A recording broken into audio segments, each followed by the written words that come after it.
இந்த வீடியோல நம்ம 2 விதமான நியூஸ் பார்க்க போறோம். அதுல முதல் நியூஸ் என்ன அப்படின்னா ரொம்பவே ஒரு சோகமான நியூஸ் தான். பிரபல மராத்திய நடிகையான சுஹாசினி தேஷ்பாண்டே அவர்கள் மரணம் அடைஞ்சிருக்காங்க அப்படிங்கிற நியூஸ் வெளியாகி எல்லோருக்குமே மிகப்பெரிய ஒரு சோகத்தை ஏற்படுத்தியிருக்கு. மராத்திய சினிமாவில் இருக்கக்கூடிய முக்கியமான ஹீரோயின்ஸ்ல ரொம்பவே முக்கியமான ஒருத்தவங்க தான் சுஹாசினி தேஷ்பாண்டே அவர்கள். தன்னோட சின்ன வயசுல இருந்தே மராத்திய சினிமாக்காக ஏகப்பட்ட விஷயங்கள் பண்ணியிருக்காங்க.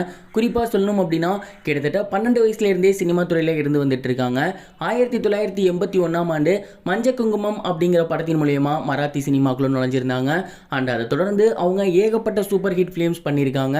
மராத்தி சினிமாலிருந்து முதல் பெண்மணியா பாலிவுட் இண்டஸ்ட்ரிக்கு போயிட்டு ஹீரோயினாவுமே ஒர்க் பண்ணியிருந்தாங்க. அண்ட் ஏகப்பட்ட படங்கள் இவங்க பண்ணியிருக்காங்க. உதாரணத்துக்கு சொல்லணும் அப்படின்னா கடைசியா 2011ஆம் ஆண்டு ரோஹித் ஷெட்டி அவர்களோட இயக்கியிருந்த சிங்கம் படத்துல இவங்க முக்கியமான ஒரு கேரக்டர் பண்ணியிருந்தாங்க. அண்ட் அதுக்கப்புறம் வயசானதுனால மிகப்பெரிய அளவில் எந்த ஒரு படங்கள்லையுமே அவங்க நடிக்கல. அண்ட் 2016ல் ஒரு படத்துல சிரஞ்சீவி அப்படிங்கிற படத்துல சின்ன கேமியோ மாதிரி பண்ணியிருந்தாங்க. அண்ட் அதுக்கப்புறம் கம்ப்ளீட்டாகவே சினிமா விட்டு அவங்க விலகிட்டாங்க. இந்த ஒரு நிலையில வயது மூப்பு காரணமாக அவங்க இறந்து போயிருக்காங்க. அண்ட் இந்த ஒரு நியூஸ் சமீபத்தில் அவங்களோட ஃபேமிலி மெம்பர்ஸால் அஃபிஷியலாக அனௌன்ஸ்மெண்ட் செய்யப்பட்டிருக்கு. இந்த நியூஸ் வெளியானதிலிருந்தே ஒட்டுமொத்த திரையுலக ரசிகர்களுமே தங்களோட கண்டோலன்ஸை ஷேர் பண்ணி வந்துட்டு இருக்காங்க. குறிப்பாக மராத்திய சினிமாவில் இருக்கக்கூடிய இப்போதைக்கு இருக்க ஆக்ட்ரஸாக இருக்கட்டும், மூத்த நடிகர்களாக இருக்கட்டும், எல்லோருமே தங்களோட கண்டோலன்ஸை ஷேர் பண்ணிட்டு இருக்காங்க. அண்ட் அரசியல் பிரமுகர்கள் முதற்கொண்டு தங்களோட கண்டோலன்ஸை ஷேர் பண்ணி வந்துட்டு இருக்காங்க.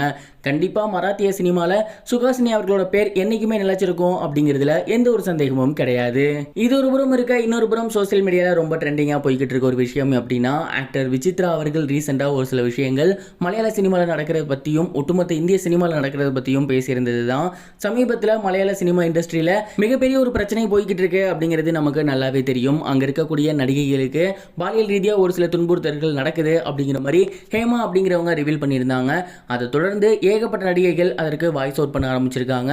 அண்ட் இதில் ரொம்பவே ஹைலைட்டான விஷயம் என்ன அப்படின்னா மலையாள சினிமா இண்டஸ்ட்ரிக்குன்னு ஒரு சங்கம் இருக்கும் அம்மா அப்படின்னு, அதில் மோகன்லால் அவர்கள் தான் தலைவர். அவரே அந்த பதவியை விட்டு விலகி இருக்காரு.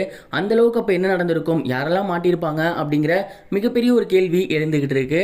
இந்த ஒரு விஷயத்தை பற்றி நிறைய நடிகைகள் தங்களோட கருத்துக்களை ஷேர் பண்ணி வந்துட்டு இருக்காங்க. அந்த வகையில் ஆக்ட்ரஸ் விசித்ரா அவர்கள் என்ன சொல்லியிருந்தாங்க அப்படின்னா, ஒரு நடிகைக்கு மட்டும்தான் இது நடக்குது அப்படிங்கிறது ரொம்பவே தவறான விஷயம். சினிமா இண்டஸ்ட்ரியில் இருக்கக்கூடிய எல்லா பெண்களுக்குமே நடக்கும்.